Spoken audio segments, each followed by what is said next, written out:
अस्सलामु अलैकुम वरहमतुल्लाहि वबरकातुह। प्यारे बच्चों, ये बात तो आपको मालूम है, हम जिस जगह रहते हैं इसको जमीन कहते हैं। हमारी जमीन बहुत खूबसूरत है, इसमें कहीं खुश्की है और कहीं समंदर। खुश्की में कहीं मैदान है और कहीं सहरा, कहीं पहाड़ हैं और कहीं जंगल। जमीन के 25% हिस्से पर खुश्की है और 75% हिस्से पर समंदर। इस दुनिया में बहुत सी किस्मों के जानवर हैं।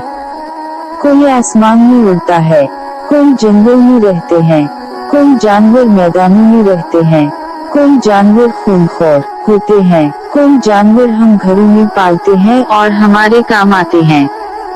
इसी तरह मुख्तलिफ तरह के जानवर समंदर में भी रहते हैं जो बहुत खूबसूरत लगते हैं।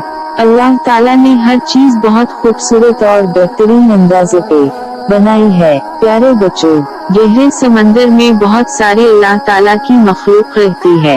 यहाँ बहुत सारी मछलियाँ रहती हैं, कोई बड़ी है कोई छोटी, वो मुख्तलिफ रंगों की हैं। समंदर की तह में बहुत सारे पौधे भी होते हैं। ऐसे ही समंदर में जेली फिश रहती थी। जेली फिश बहुत खूबसूरत थी, वो सारा दिन समंदर में तैरते। बहुत सारे मछेरे मछलियाँ पकड़ने के लिए गहरे पानी में जाल डालते।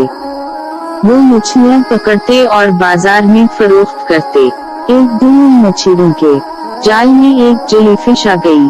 अब इंसान जेलीफिश नहीं खाता, इसलिए उनके लिए जेलीफिश बेकार है। पर इन मछेरों ने खूबसूरत जेलीफिश देखी तो उसको वापस समंदर में नहीं फेंका, बल्कि अपने साथ ले आए। इसको एक एक्वेरियम में रख दिया। जेलीफिश समंदर के खारे पानी में रहती है, इसे एक्वेरियम में वो माहौल नहीं मिला। जेलीफिश बीमार रहने लगी और एक दिन मर गई।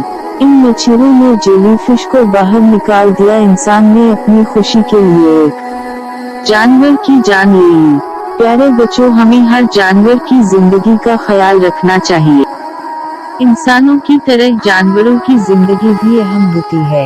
वीडियो अच्छी लगी तो लाइक कर दी, चैनल को सब्सक्राइब कर दी, दोस्तों के साथ शेयर करें। शुक्रिया।